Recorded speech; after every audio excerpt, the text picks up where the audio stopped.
എമ്പുരാന്റെ ഒപ്പം തന്നെ, അതായത് എമ്പുരാൻ കഴിഞ്ഞ ഉടനെ തന്നെ ഇത് റിലീസിലേക്ക് വരുന്നു, തിയേറ്ററിലേക്ക് വരുന്നു. എമ്പുരാൻ പോലെ ഒരു വലിയ സിനിമ തിയേറ്ററിൽ ഉണ്ടാകുമ്പോൾ ആൾക്കാർ തിയേറ്ററിലേക്ക് സിനിമ കാണാൻ വരുന്നൊരു ശീലമുള്ള സമയത്ത് ആ ശീലത്തിൻ്റെ കൂടെ നമ്മളും ഉണ്ടാകുമ്പോൾ നമ്മൾ ഓപ്റ്റ് ചെയ്യാനൊരു സ്പേസ് നമ്മൾ കൊടുക്കുകയാണ്. നമ്മുടെ സിനിമ ഇഷ്ടപ്പെട്ടാൽ ആൾക്കാർക്ക് കാണാനുള്ളൊരു അവസരം അവിടെ ഉണ്ട്, തിയേറ്ററിൽ സിനിമ ഉണ്ടാവും. അപ്പം എമ്പുരാൻ കണ്ടു കഴിഞ്ഞ ഉടനെ നമ്മുടെ സിനിമ കാണാം.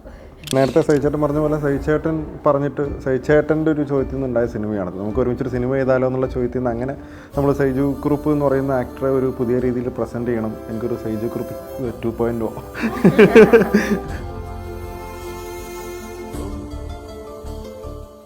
അതുപോലെ തന്നെ ഇപ്പം സിനിമകളുടെയൊക്കെ സെക്കൻഡ് പാർട്ടും തേർഡ് പാർട്ടും ഒക്കെ ഇറങ്ങുന്നൊരു കാലഘട്ടം കൂടിയാണ്. നമ്മളെല്ലാം എക്സ്പെക്ട് ചെയ്യുന്നൊരു സിനിമ കൂടിയുണ്ട്, ആട് 3. നമ്മുടെ ഫസ്റ്റിലും സെക്കൻഡിലും അഭിനയിച്ച മിക്കവാറും ആക്ടേഴ്സൊക്കെ തേർഡ് പാർട്ടിലുണ്ട്. എല്ലാ ക്യാരക്ടേഴ്സും, ഈ ഷാജി പാപ്പൻ ഗ്യാങ്ങും സാത്താൻ സേവിയറും ഡ്യൂഡും എല്ലാവർക്കും എന്താണ് ഒരു ചേഞ്ച് ഉണ്ട്. അറക്കലബൂനൊരു കുതിരസവാരി ഉണ്ടെന്ന് ഞാൻ അങ്ങനെ എന്തോ പറയുന്നുണ്ട്. ഇവര് എന്നെ വിളിച്ച് കുതിരസവാരി അറിയാമെന്നൊക്കെ ചോദിച്ചു, എന്നിട്ട് അറിയില്ലെങ്കിൽ പോയി പഠിക്കാനൊക്കെ പറഞ്ഞു. ഹായ് ഹലോ, എല്ലാവർക്കും നമസ്കാരം.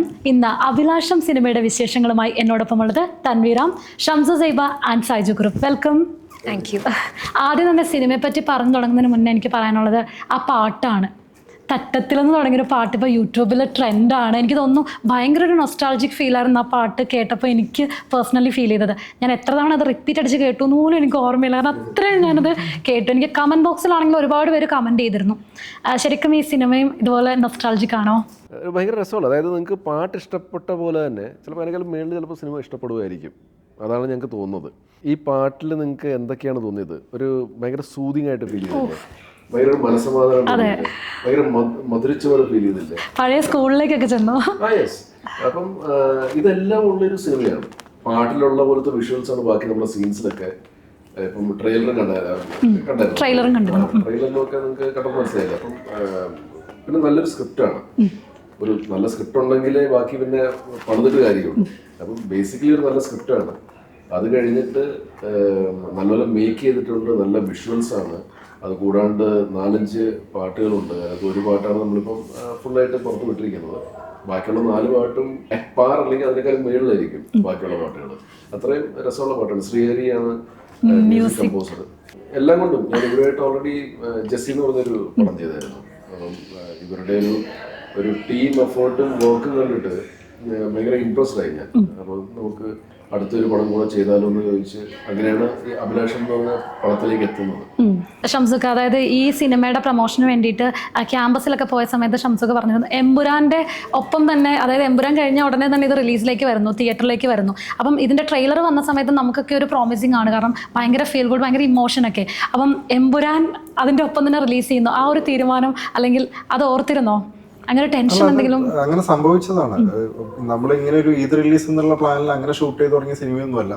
ഈ സിനിമ ഷൂട്ട് കഴിഞ്ഞ് അതിൻ്റെ പ്രോസസ്സുകളൊക്കെ തീർന്ന സിനിമ റിലീസ് ആവുന്ന ഒരു സമയം നമ്മുടെ പ്രൊഡക്ഷൻ്റെ ഒരു ആപ്റ്റബിൾ ടൈമായിട്ട് അവർക്ക് തോന്നിയത് ഈദ് റിലീസായിട്ടാണ്. നമ്മുടെ സിനിമയുടെ ഒരു ഫ്ലേവറും സിനിമയുടെ ഒരു കഥാപശ്ചാത്തലവും ഒക്കെ, അല്ലെങ്കിൽ ഇപ്പം പാട്ടുകളും ട്രെയിലറൊക്കെ വന്നപ്പോൾ നിങ്ങൾക്ക് ഒരു വൈബ് കിട്ടിയിട്ടുണ്ടാവുമല്ലോ. അപ്പോൾ ഒരു ഈദിന് ഇറക്കാൻ പറ്റുന്നൊരു സിനിമയാണ് അഭിലാഷം എന്നുള്ളത്. അത് സാഹചര്യങ്ങൾ കൊണ്ട് എമ്പുരാൻ്റെ കൂടെ ആയിപ്പോയി എന്നുള്ളതാണ്. അത് നമ്മളതിനെ ഭയങ്കര പോസിറ്റീവായിട്ടാണ് കാണുന്നത്.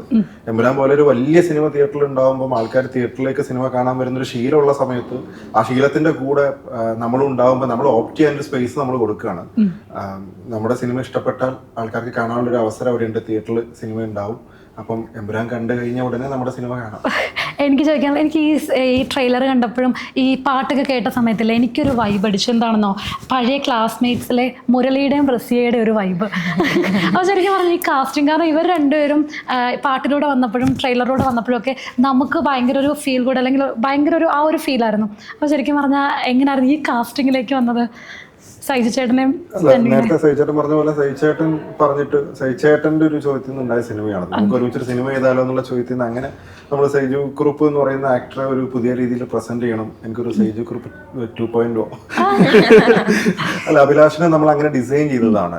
സഹിച്ചേട്ടൻ്റെ ആൾക്കാർക്ക് ഇഷ്ടമുള്ള മാനറിസങ്ങൾ വേണം. എന്നാലും എന്നാൽ സഹിച്ചേട്ടൻ്റെ ഒരു ഭയങ്കര ക്യാരക്ടർ ഫീൽ, ഇപ്പം അറക്കൽ അബു അല്ലെങ്കിൽ അങ്ങനെ ഒരുപാട് പേര് സെലിബ്രേറ്റ് ചെയ്യുന്ന ക്യാരക്ടർ പോലെ ഒരു നായക കഥാപാത്രമായിട്ട് സൈജു കുറുപ്പിനെ സെലിബ്രേറ്റ് ചെയ്യപ്പെടാൻ സാധ്യതയുള്ള ഇമോഷൻസ് ഉള്ള ഒരു ക്യാരക്ടറാണ് അഭിലാഷ് എന്ന് പറയുന്നത്. അപ്പം അത് സഹിച്ചേട്ടൻ്റെ കൂടെ വർക്ക് ചെയ്തിട്ടുള്ളതുകൊണ്ടും സഹിച്ചേട്ടനെ കുറെ കാലമായിട്ട് കൂടെ ഉള്ളതുകൊണ്ടും നമുക്കറിയാം ഈ സഹിച്ചേട്ടൻ്റെ ഒരു കാലിബർ എന്തൊക്കെയാണ്, സഹിച്ചേട്ടനെ എക്സ്പ്ലോർ ചെയ്യാനുള്ള ഏരിയകൾ എന്തൊക്കെയുണ്ട് എന്നുള്ളത്. അത് നമ്മൾ ഈ സിനിമക്ക് പറ്റുന്ന രീതിയിലുള്ള പരിപാടികളൊക്കെ എക്സ്പ്ലോർ ചെയ്തിട്ടുണ്ട്. അത് തിയേറ്ററിൽ കാണാം.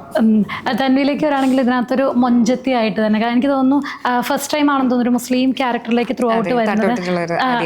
എങ്ങനെ ഉണ്ടായിരുന്നു ഈ ഒരു കഥാപാത്രം? അതും ഒരു റീസൺ ആയിരുന്നു. ഞാനിത് ഒരുപാട് റീസൺസ് ഉണ്ടായിരുന്നു ഞാനിത് പിക്ക് ചെയ്യാനുള്ളത്. അതിലൊരു റീസൺ തട്ടുവിട്ടത് എന്നുള്ളതായിരുന്നു. ഇതിലില്ലേ ഞാനിപ്പോൾ എനിക്ക് തോന്നുന്നു ഇപ്പം ഒരുവിധം പ്രണയം എന്നുള്ളതാണ് കൂടുതലും പറയുന്നത്. പക്ഷെ അതിനേക്കാളും കൂടുതൽ എനിക്ക് തോന്നുന്നു ഇതിൽ ഒരുപാട് റിലേഷൻസിൻ്റെ കഥകൾ പറയുന്നുണ്ട്. പ്രണയം എന്നുള്ളൊരു കോൺസ്റ്റൻ്റ് ആയിട്ടുള്ളൊരു ഇമോഷൻ ഉണ്ട്. പക്ഷെ അത് കൂടാണ്ട് നമ്മളെ ഒരു ഫ്രണ്ട്ഷിപ്പ് ഭയങ്കരമായിട്ട് ഇതിൽ പറയുന്നുണ്ട്. ഷെറിൻ്റെയും അഭിലാഷിൻ്റെയും അജേഷ് ആലപ്പാട്ട് ഇപ്പം നമ്മൾ നവാസ്ക ചെയ്യുന്ന ഒരു റോളുണ്ട്. അപ്പോൾ നമ്മൾ മൂന്നാളും ഇതിൽ ക്ലാസ്മേറ്റ്സ് ആണ്, നമ്മൾ സ്കൂൾ മേറ്റ്സ് ആയിരുന്നു. അപ്പം അത് തുടങ്ങുന്ന മുതൽ ആ ഒരു ഫ്രണ്ട്ഷിപ്പിൻ്റെ കഥ മുതൽ ഇപ്പം അഭിലാഷിൻ്റെ അമ്മയുമായിട്ടുള്ളൊരു റിലേഷൻ ഉണ്ട്, അഭിലാഷും ഷെറിനുമായിട്ടുള്ളൊരു റിലേഷൻ, അഭിലാഷും അജേഷ് ഇപ്പം നവാസ്ക ചെയ്യുന്നൊരു റിലേഷൻ, അഭിലാഷും എൻ്റെ ഏട്ടനായിട്ട് ചെയ്യുന്നുണ്ട് ബിനു പപ്പു. അപ്പം അഭിലാഷും ബിൻചേട്ടനായിട്ടുള്ളൊരു റിലേഷൻ ഉണ്ട്. അപ്പോൾ എനിക്കൊന്ന് പ്രണയം എന്നുള്ളൊരു കോൺസ്റ്റൻറ്റ് ഇമോഷനേക്കാളും ഇതിലൊരുപാട് ഒരു ഫാമിലി റൊമാൻറ്റിക് ഡ്രാമയാണ്. അപ്പോൾ ഒരു ഡ്രാമ ആവുമ്പം വരേണ്ടതായിട്ടുള്ള കുറേ എലമെന്റ്സുകളുണ്ട്. കോൺസ്റ്റന്റ് ആയിട്ട് നിൽക്കുന്നത് ഈ സിനിമയിലെ പോലെ തന്നെ അഭിലാഷ് ഷെറിനോടുള്ള ഇഷ്ടമാണ്, അതിങ്ങനെ മായാതെ നിൽക്കുവാണ്. പക്ഷെ മറ്റു കഥാപാത്രങ്ങൾ തമ്മിലുള്ള ഇമോഷൻസ്, സഹിച്ചേട്ടൻ്റെ അഭിലാഷിന്റെ അമ്മയും തമ്മിലുള്ള ആത്മബന്ധമൊക്കെ ഭയങ്കര രസമുള്ള, ആളുകൾക്ക് കണക്ട് ആവുന്ന സിനിമയായിരിക്കും. അതുപോലെ തന്നെ ഇപ്പം 90s കിഡ്സിനൊക്കെയാണ് കൂടുതലും ഇത് റിലേറ്റ് ചെയ്യാൻ പറ്റില്ല. അവർ എക്സ്പീരിയൻസ് ചെയ്ത ഒരുപാട് കാര്യങ്ങളുണ്ട്. ഇപ്പോൾ വരാന്തയിലെ പ്രണയങ്ങളാണെങ്കിലും അങ്ങനെയൊക്കെ ഒരുപാട് നൊസ്റ്റാൾജിക് മൊമെന്റ്സ് ഉണ്ടാവും. ഇപ്പം 2Ks, ഇപ്പം നമ്മൾ പൂക്കി, സ്കിബിഡി അങ്ങനെയുള്ള ടേംസിലേക്കൊക്കെ വന്നിരിക്കുകയാണ് സൈജു ചേട്ടാ. അപ്പം ജെൻസീസിന് ഈ ഒരു സിനിമ എങ്ങനെ ആയിരിക്കും അവരിലേക്ക് എത്തുന്നത്? പ്രണയം കോമൺ ആയിട്ട് എല്ലാ ഇൻഡിവിജ്വലിന്റെ ഉള്ളിലുള്ള ഒരു സാധനമാണ്. കഥാപാത്രങ്ങളുടെ ജനറേഷൻ എന്താന്നുള്ളത് വിട്ടിട്ട് ഇത് എല്ലാവർക്കും ഒരേപോലെ മനസ്സിലാകും ഈ ഇമോഷൻ. അപ്പൊ അതുകൊണ്ട് ഏത് ഏജ് ഗ്രൂപ്പിലുള്ള ആൾക്കാർക്കും അത് റിലേറ്റ് ചെയ്യാൻ പറ്റും. അതുകൊണ്ട് തന്നെ പിന്നെ സിനിമയുടെ സിറ്റുവേഷൻസ് ആണല്ലോ എന്റർടൈനിങ് ആവേണ്ടത്. അപ്പോൾ ആ എന്റർടൈനിങ് സിറ്റുവേഷൻസ് തന്നെയാണ് നമ്മുടെ സിനിമയിൽ. അത് തുടക്കത്തിൽ തന്നെ ഓഡിയൻസിന് ഏത് ഏജ് ഗ്രൂപ്പിലുള്ള ആൾക്കാർക്ക് ഒരു ഹുക്ക് കിട്ടിക്കഴിഞ്ഞാൽ പിന്നെ അതങ്ങനെ പൊക്കോളും. അങ്ങനെ ഒരു ഹുക്ക് തുടക്കത്തിൽ തന്നെ ഉണ്ടെന്നുള്ളതാണ് നമ്മുടെ വിശ്വാസം.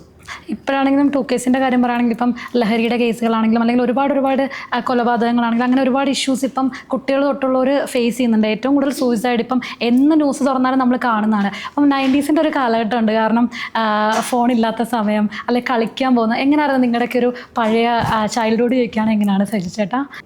നല്ല ചൈൽഡ്ഹുഡ് ആയിരുന്നു. ഒരുപാട് കളിക്കാൻ സാധ്യത സ്ഥലങ്ങളും ഒക്കെ ഉണ്ടായിരുന്നു.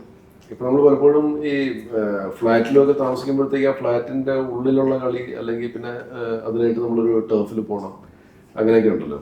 ഗ്രൗണ്ടൊക്കെ ഇപ്പം വളരെ കുറഞ്ഞിട്ടുണ്ടല്ലോ. പണ്ട് പക്ഷെ നമുക്ക് ഇഷ്ടംപോലെ സ്പേസ് ആണ് കളിക്കാൻ. നമുക്ക് ചെറിയ രീതിയിൽ കളിക്കണമെങ്കിൽ ചെറിയ രീതിയിൽ കളിക്കാനുള്ള സ്ഥലമുണ്ട്, വലിയ രീതിയിൽ കളിക്കണം വലിയ ഗ്രൗണ്ട്സ് ഉണ്ട്. ഇപ്പം നമ്മൾ ക്രിക്കറ്റ് കളിച്ചുകൊണ്ടിരുന്നപ്പോഴത്തേക്കും 10-15 ടീമൊക്കെ ഒരു ഗ്രൗണ്ടിൽ കളിക്കും. പക്ഷെ നമുക്ക് കറക്റ്റായിട്ട് നമ്മുടെ പ്ലേയേഴ്സ് ആരാണ്, നമ്മുടെ ബോൾ ഏതാണ്, ഇതെല്ലാം നമുക്കറിയാം. നമ്മുടെ ബോൾ മാത്രമേ പിടിക്കുള്ളൂ ഫീൽഡ് ചെയ്യുമ്പോഴത്തേക്കും. പക്ഷെ 15 ബോളുകൾ കിടന്ന് കളിച്ചുകൊണ്ടിരിക്കുന്ന ഒരു ഗ്രൗണ്ടിൽ. സോ അതൊക്കെ ഒരു ഭയങ്കര രസമുള്ള. പിന്നെ ഒരുപാട് സ്പോർട്സ് ഉണ്ടായിരുന്നു, ഔട്ട്ഡോർ സ്പോർട്സ് ഒരുപാട് ഉണ്ടായിരുന്നു.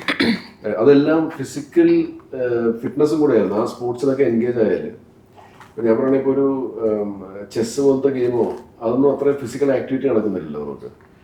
പക്ഷെ അന്നത്തെ ഞങ്ങളുടെ ഗെയിംസൊക്കെ എല്ലാം ഔട്ട്ഡോറും ആണ്, നല്ല ഫിസിക്കലി നമുക്ക് എക്സസൈസ് കിട്ടുന്ന ടൈപ്പ് ഓഫ് ഇതായിരുന്നു. ഇന്ന് പിന്നെ അതിനോട് ഇൻട്രസ്റ്റ് ഉള്ള പിള്ളേരുണ്ട് ഇപ്പോഴും, അവരതൊക്കെ ചെയ്യുന്നുണ്ട്. ഇപ്പോൾ എൻ്റെയൊക്കെ മകനെയൊക്കെ സംബന്ധിച്ചിപ്പം ഞങ്ങൾ ഫ്ലാറ്റിൽ അധികം കുട്ടികളില്ല അവൻ്റെ ആ പ്രായത്തിലുള്ള. അപ്പോൾ അവന് ഭയങ്കര ബോറിംഗ് ആണ്. അപ്പോൾ നമ്മളിപ്പോൾ എന്താ ചെയ്യണമെന്ന് വെച്ചാൽ അവനെ ഇൻഡോർ സ്റ്റേഡിയത്തിൽ കൊണ്ടുപോയി അവിടെ ടെന്നീസ് കളിപ്പിക്കുന്നു. ഇതൊക്കെയാണ് ഇപ്പോൾ ചെയ്യിപ്പിക്കുന്നത്.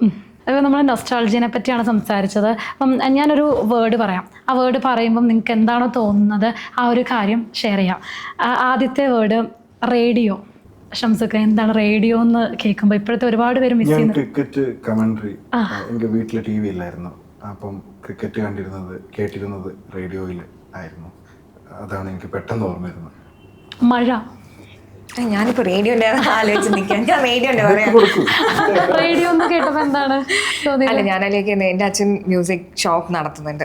അപ്പോൾ എനിക്ക് തോന്നുന്നു ഒരുവിധം എല്ലാ ടൈപ്പ് ഓഫ് മ്യൂസിക്കും കേട്ട് വളർന്നതാണ് ഞാൻ. അപ്പം റേഡിയോ തുടങ്ങി കുറച്ച് കാലം കഴിയുമ്പോഴത്തേക്ക് വേൾഡ് സ്പേസ് ഉണ്ടായിരുന്നു. അത് ഒരുപാട് ആൾക്കാർക്ക് ഓർമ്മയുണ്ടോയെന്ന് എനിക്കറിയില്ല. അപ്പം അച്ഛന് ആദ്യം കെസറ്റ്സ് ആൻഡ് സീരീസിൻ്റെ ഷോപ്പായിരുന്നു. അപ്പോൾ അത് മുതൽ തുടങ്ങി സീരീസ് കഴിഞ്ഞ് റേഡിയോ വന്ന്, അത് കഴിഞ്ഞ് വേൾഡ് സ്പേസ്, അത് കഴിഞ്ഞിട്ടാണ് FM വരുന്നത്. അപ്പോൾ എനിക്കൊന്ന് റേഡിയോ എന്ന് പറയുമ്പോൾ എനിക്ക് അച്ഛൻ്റെയും എനിക്കൊന്ന് ചൈൽഡ്ഹുഡ് മുതൽ കേട്ട് വളർന്നത് അതാണ്. യൂത്ത് ഫെസ്റ്റിവൽ എൻ്റെ ജീവിതത്തിൽ അങ്ങനെ ഉണ്ടായിട്ടില്ല.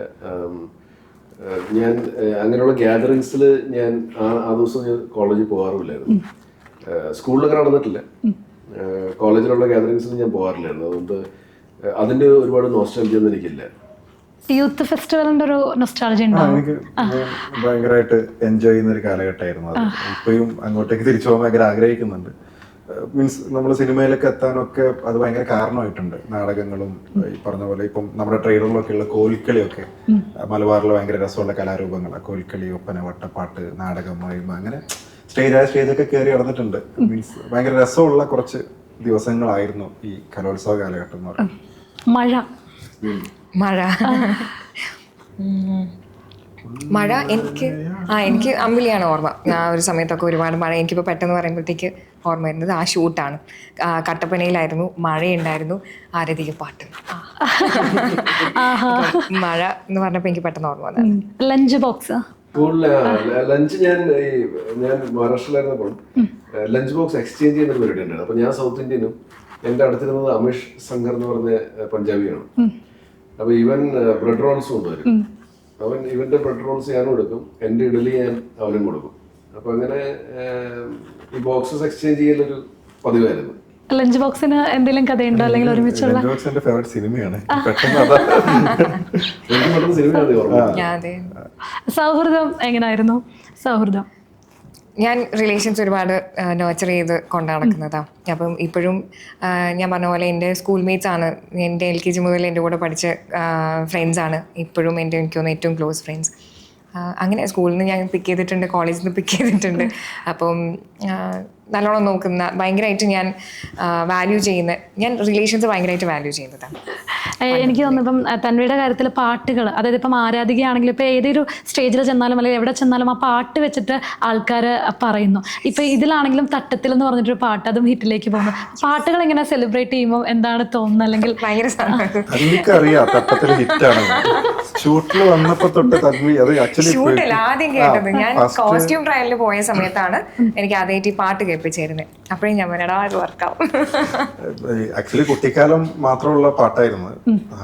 തൻവി എന്നോട് ആകെ ഡിമാൻഡ് ചെയ്തത് ആ പാട്ടിൽ വേണം, എന്നെ കൂടെ കാണിക്കണം. എൻ്റെ ഒറ്റ നിർബന്ധത്തിനാണ് ഇതിൽ ഈ പാട്ടിൽ ആദ്യം അവസാനം എന്നെ കാണിച്ചിട്ടുള്ളത്. അതെ, ഈ പാട്ടിന്റെ കമന്റ് ബോക്സിലല്ലേ ഏറ്റവും കൂടെ പറഞ്ഞത് സൈജു ചേട്ടൻ എന്തും മൊഞ്ചാ. സൈജു ചേട്ടൻ്റെ മൊഞ്ചിനെ പറ്റിയിട്ട് കുറേ അധികം എനിക്ക് തോന്നുന്നു. സൈജു ചേട്ടൻ പല റോളുകൾ ചെയ്തിട്ടുണ്ട്. ഇപ്പം ആക്ഷൻ ചെയ്തിട്ടുണ്ടെങ്കിലും അല്ലെങ്കിൽ കോമഡി ചെയ്തിട്ടുണ്ട്, നായകനായിട്ടുണ്ട്, റൊമാൻസ് ചെയ്തിട്ടുണ്ട്. അപ്പം ഇതിൽ നിന്നൊക്കെ മാറി അഭിലാഷ് എന്ന ക്യാരക്ടർ വരുമ്പോൾ എന്തൊക്കെ സ്പെഷ്യാലിറ്റീസ് ആയിരിക്കും പ്രേക്ഷകർക്ക് കിട്ടാൻ പോകുന്നത്? ഈ ഡിഫറെന്റ് ലുക്ക് പോലെ തന്നെ ഡിഫറെന്റ് ക്യാരക്ടർ ആയിരിക്കും. അതേപോലെ ഇതിന്റെ ഈ സിനിമയുടെ മൊത്തത്തിലുള്ള ഒരു പോക്ക്, ആ യാത്ര, അതുമൊക്കെ ഡിഫറെന്റ് ആയിരിക്കും. നമ്മളിപ്പം പാട്ടുകൾ കേട്ടു, പിക്ചറൈസേഷൻ കണ്ടു, അതിനേക്കാളും മേളിലാണ് ഇതിന്റെ സ്റ്റോറി പറഞ്ഞിരിക്കുന്നത്. സോ ഒരുപാട് പ്രതീക്ഷയുണ്ട്. ആക്ച്വലി ഞാൻ ഒരുപാട് എക്സൈറ്റ്മെന്റ് കാണിക്കാത്തതാണ്, പക്ഷെ നല്ല പ്രതീക്ഷയുണ്ട് പടത്തില്. പിന്നെ ബാക്കിയെല്ലാം ദൈവത്തിന്റെ കയ്യിലും. അതുപോലെ തന്നെ ഇപ്പം സിനിമകളുടെയൊക്കെ സെക്കൻഡ് പാർട്ടും തേർഡ് പാർട്ടും ഒക്കെ ഇറങ്ങുന്ന ഒരു കാലഘട്ടം കൂടിയാണ്. നമ്മളെല്ലാം എക്സ്പെക്ട് ചെയ്യുന്ന ഒരു സിനിമ കൂടിയുണ്ട്, ആട് 3. ആട് 3യുടെ എന്താണ് അപ്ഡേറ്റ്സ്? ആട് 3 ഏപ്രിൽ ലാസ്റ്റ് വീക്ക് തുടങ്ങും ഷൂട്ട്. ക്രിസ്മസ് റിലീസ് ആയിരിക്കും 2025. അപ്പം അങ്ങനെയാണ് പ്ലാനിങ്. നമ്മുടെ ഫസ്റ്റിലും സെക്കൻഡിലും അഭിനയിച്ച മിക്കവാറും ആക്ടേഴ്സ് ഒക്കെ തേർഡ് പാർട്ടിലുണ്ട്. അറക്കലബൂന് എന്ത് പ്രത്യേകതയായിരിക്കും അടുത്ത റീലുണ്ടാവുക? അറക്കലബൂന് മാത്രമല്ല, എല്ലാ ക്യാരക്ടേഴ്സും ഈ ഷാജി പാപ്പൻ ഗ്യാങ്ങും സാത്താൻ സേവിയറും നമ്മുടെ ഡ്യൂഡും എല്ലാവർക്കും എന്താണ് ഒരു ചേഞ്ച് ഉണ്ട്. ഞാൻ പറഞ്ഞ ലുക്ക് വൈസ് മാത്രമല്ല, അവരുടെ പരിപാടികളിൽ ഒരു പരിപാടിയുണ്ട്. അത് എന്തോ സർപ്രൈസ് ഉണ്ട്. അതെ, സർപ്രൈസ് ഉണ്ട് ഡെഫിനറ്റ്ലി. അറക്കലബൂന് ഒരു കുതിരസവാരി ഉണ്ടെന്ന് ഞാൻ എവിടോ കേട്ടു. പറയുന്നുണ്ട്. ഇവര് എന്നെ വിളിച്ച് കുതിരസവാരി അറിയാമെന്നൊക്കെ ചോദിച്ചു, എന്നിട്ട് അറിയില്ലെങ്കിൽ പോയി പഠിക്കാനൊക്കെ പറഞ്ഞു. അപ്പം അതിനിപ്പം കുതിരസവാരി ഉണ്ട്, എന്തോ ഒരു പ്രത്യേകത ഉണ്ട്. പറഞ്ഞത് അത് എനിക്ക് വെറുതെ എന്നെ മറ്റേ ഏപ്രിൽ ഫുൾ ആക്കിയതൊന്നും അറിയില്ല. മാർച്ചിൽ അതെ അതെ, ഫസ്റ്റ് ഒരുപാടല്ല. എന്താണെങ്കിലും അഭിലാഷം തിയേറ്ററുകളിലേക്ക് മാർച്ച് 29-നാണ് എത്തുന്നത്. മൊത്തം എല്ലാ ഓഡിയൻസിനോടും എന്താണ് പറയാനുള്ളത്? എങ്ങനെ ആയിരിക്കും സിനിമ എത്തുന്നത്? എന്തായാലും സിനിമ കണ്ട് നമ്മളൊരു നല്ല സിനിമ ചെയ്തു എന്നുള്ളൊരു കോൺഫിഡൻസ് ഉണ്ട്. ഈ സിനിമ കഴിഞ്ഞിട്ട് അഭിലാഷ് എന്നുള്ളൊരു ക്യാരക്ടർ ഞാൻ എനിക്ക് നേരത്തെ ആഡ് ഓൺ ചെയ്യണമായിരുന്നു. ബിക്കോസ് എനിക്ക് തോന്നിപ്പം സൈജേട്ടൻ ചെയ്ത് വന്നതിൽ എന്തായാലും എനിക്ക് തോന്നുന്നു അഭിലാഷം കഴിഞ്ഞിട്ടുണ്ടെങ്കിൽ ഏട്ടൻ്റെ character will be talked about. അല്ലെങ്കിൽ അഭിലാഷ് എന്നുള്ളൊരു ക്യാരക്ടറിനോട് കാണുന്ന ആൾക്കാർക്ക് എന്തായാലും ഒരു ഇഷ്ടം ഉണ്ടാവും. അഭിലാഷിന് ഷെറിനോടുള്ളൊരു ഇഷ്ടം ആൾക്കാർക്ക് എന്തായാലും നല്ലോണം വർക്കാവും എന്നുള്ളൊരു കോൺഫിഡൻസ് ഉണ്ട് നമുക്ക് എല്ലാവർക്കും.